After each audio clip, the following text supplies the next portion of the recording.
प्यारे दोस्तों, आज मैं आपको एक और जादुई कहानी सुनाने जा रही हूँ, लालची सेब वाली। एक गांव में सुनीता नाम की एक गरीब औरत रहती थी। वह अपने पति मोहन के साथ रहती थी। सुनीता का पति एक मजदूर था।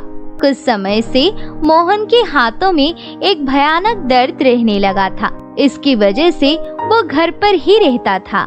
अब हम क्या करेंगे? पहले ही हम गरीबी की बोझ से दबे हुए हैं, और अगर अब तुम घर पर बैठ जाओगे तो पता नहीं किस तरह से गुजारा होगा। घर में पैसों की तंगी से सुनीता और मोहन दोनों ही परेशान थे। सुनो, हम कब तक ऐसे हाथ पर हाथ धरे बैठे रहेंगे? हम में से किसी एक को काम करना ही पड़ेगा। मैं सोच रही थी, हमारी जमीन का एक छोटा सा टुकड़ा है, क्यों ना उस पर खेती लगाई जाए। लेकिन वो तो बहुत समय से बंजर पड़ा हुआ है ना। कुछ तो करना ही पड़ेगा, और कोई चारा भी नहीं है। पता नहीं तुम्हारा हाथ ठीक होने में और कितना समय लगेगा, और तुम्हारी दवाई के लिए पैसे भी तो चाहिए होते हैं ना। अगले दिन सुनीता जमीन की साफ सफाई के लिए चली जाती है। सुनीता सफाई कर ही रही होती है कि तभी उसकी नजर एक बड़े पत्थर पर जाती है। अगर मैं इस पत्थर को हटा देती हूँ तो खेती उगाने के लिए और भी जगह हो जाएगी। सुनीता किसी तरह से वो पत्थर हटा देती है। जैसे ही सुनीता पत्थर हटाती है तो वो देखती है कि उसके नीचे एक खरगोश का जोड़ा दबा हुआ है। खरगोश का जोड़ा, वो भी पत्थर के नीचे से? तभी खरगोश बोल पड़ता है, तुम बोल कैसे सकते हो? हम दोनों बोल सकते हैं, और हम दोनों पति पत्नी हैं। एक तूफान आया और हम दोनों गड्ढे में गिर गए। अचानक से इस भारी पत्थर से गड्ढा बंद हो गया। हम अब तक ऐसी प्रतीक्षा में थे कि कोई हमें बचाने आएगा। सच में आज तुमने हम दोनों की बहुत सहायता करी है, और आज से पहले इस जमीन पर कोई नहीं आया है। लेकिन तुम यहाँ पर क्या करने आई थी?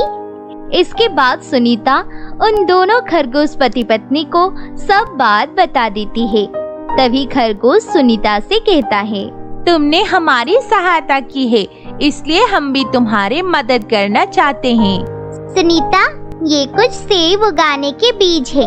तुम इन बीजों को आज पूरे खेत में डाल देना, और कल तक देखना यहाँ पर बहुत सारे पेड़ हो जाएंगे, और उन पर बहुत ही सारे सेब उग जाएंगे। फिर तुम बाजार में सेब बेचकर बहुत अच्छे पैसे कमा सकती हो। ये बीज हम तुम्हें दे देंगे, लेकिन हमें तुम वादा करो कि तुम रोजाना हमें 2 किलो सेब दिया करोगी। अगर रोजाना के 2 किलो सेब अगर तुम्हें दे दूंगी तो क्या फर्क पड़ता है भला? सुनीता सेब के बीज पूरे खेत में डाल देती है और घर आ जाती है, और सारी बात अपने पति को बता देती है। ये सब सुनकर वो बहुत ही खुश हो जाता है और कहता है, ये तो बहुत अच्छी बात है। वो नेक दिल खरगोश का जोड़ा है। उन्होंने हमारी बहुत सहायता कर दी। अगले दिन सुनीता जब अपने अपने खेत पर पहुंचते हैं तो वो देखती है कि वहाँ पर बहुत सारे पेड़ उग चुके हैं, और पेड़ों पर बहुत सारे सेब भी हैं। मुझे तो अपने खेतों पर विश्वास नहीं हो रहा है। ये मेरा खेत है। अब मैं जल्दी से खरगोश पति पत्नी के लिए 2 किलो सेब निकाल कर देती हूँ। उसके बाद मैं सारे सेब बाजार में बेच दूंगी। सुनीता खरगोश पति पत्नी के लिए 2 किलो सेब अलग से निकाल कर रख देती है, और बाकी के सारे सेब बाजार में बेचने चली जाती है। अब रोजाना सुनीता के खेत के पेड़ों पर बहुत सारे सेब उगने लगे थे। सुनीता रोजाना खरगोश पति पत्नी के लिए 2 किलो सेब निकाल देती है और बाकी बाजार में बेच देती है। ऐसे ही दिन बीत रहे थे। अब सुनीता के पास पैसे की कमी नहीं थी। ये सब देखकर मोहन बहुत खुश होता है। एक दिन सुनीता जल्दी जल्दी में सारे सेब लेकर मंडी चली गई और इन खरगोश पति पत्नी के लिए सेब निकालना भूल गई। सुनीता, तुम्हारे खेत के सेब तो बहुत ही अच्छे होते हैं। शुक्रिया, मैं तो बस अपनी मेहनत से सेब उगाती हूँ और आप सबको बेच देती हूँ। अच्छा, अब मैं चलती हूँ। सुनीता, जरा 1.5 किलो सेब तोड़ना। ये सेब तो मैंने खरगोश पति पत्नी के लिए बचा कर रखे हैं। क्या करूं? अगर मैंने इन्हें मना किया तो मेरी ग्राहकी टूट जाएगी।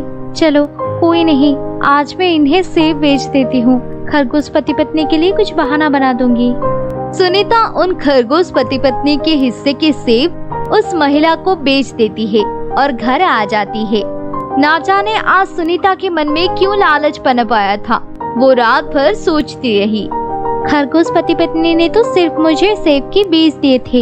बीजों को खेतों में फैलाना और पेड़ों से सेब को तोड़ना और उनको धोना, फिर बाजार में बेचने के लिए जाना, ये सब तो मैं ही करती हूँ ना। और बदले में रोजाना 2 किलो के सेब खरगोश पति पत्नी को देना पड़ता है। अगर मैं उन दोनों को रोज सेब ना दूं, तो मेरी कमाई दुगनी हो जाएगी।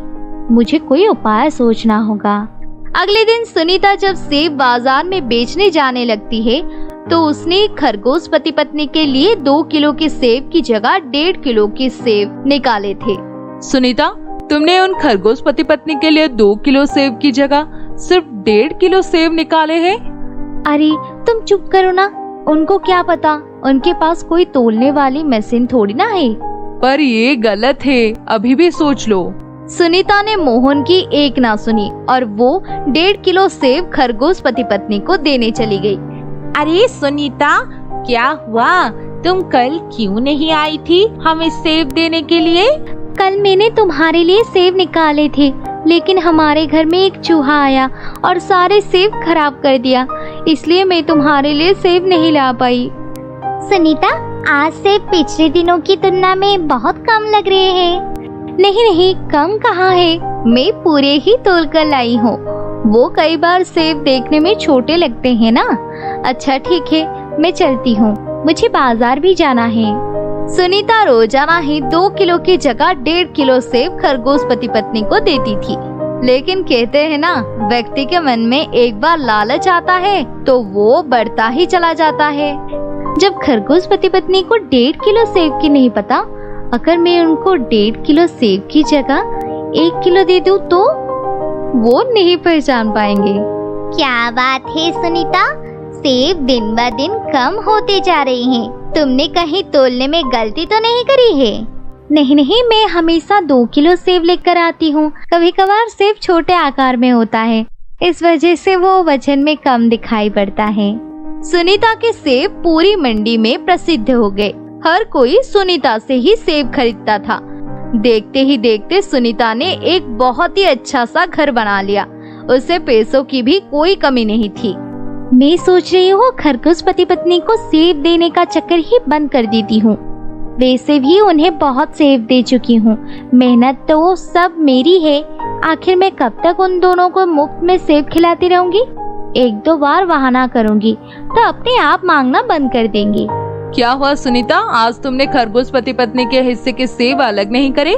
सुनिए जी, मैंने सोच लिया है, इन खरगोश पति पत्नी को मुफ्त के सेब खिलाना बंद करना पड़ेगा। मैंने हिसाब लगाया है, उन दोनों के हिस्से के सेब में हमें बहुत नुकसान होता है। मैं कोई ना कोई बहाना करके टाल दिया करूंगी। सुनीता, मुझे ये सब बहुत गलत लग रहा है, कहीं हमें बाद में पछताना ना पड़े। कैसे बात कर रहे हो? वो 2 छोटे छोटे खरगोश हमारा क्या ही कर पाएंगे।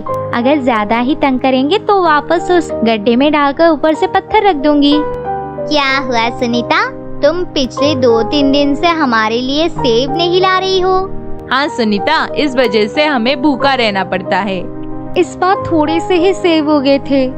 ऐसा कैसे हो सकता है? क्या सच में सेब नहीं हो रहे हैं? हाँ, सच में खेत में सेब नहीं उग रहे हैं, अब बहुत कम सेब उग रहे हैं। ऐसा लग रहा था खरगोश पति पत्नी सुनीता का झूठ पकड़ चुके थे। अगले दिन सुनीता अपने खेत पर आती है तो देखती है कि वहाँ पर से सारे पेड़ गायब हो चुके हैं। खेत पहले की तरह बंजर हो चुका है। अरे ये क्या हो गया? आज खेत में सेब क्यों नहीं उगे? मैंने तो कल बीज डाले थे। मुझे उन खरगोश पति पत्नी से पूछना होगा। लेकिन खरगोश पति पत्नी भी वहाँ पर नहीं थे। खरगोश पति पत्नी भी यहाँ पर नहीं है। वो दोनों कहाँ चले गए? यही तो बैठे रहते थे। सुनीता भागते हुए घर जाती है, लेकिन ये क्या, उसका घर पहले जैसा हो चुका था और वो बहुत ही गरीब हो चुकी थी। सुनो जी, ये सब क्या हो गया? हम फिर से गरीब हो गए। हमारे खेत में सेब भी नहीं है। उन दोनों खरगोश पति पत्नी का भी कोई पता नहीं है। किसी ने सही कहा है सुनीता, लालच बुरी बला है। इसका बुरा परिणाम आज तुम्हारे सामने है। सुनीता के लालच की वजह से सब कुछ बर्बाद हो चुका था। सही में दोस्तों, लालच बुरी बला है।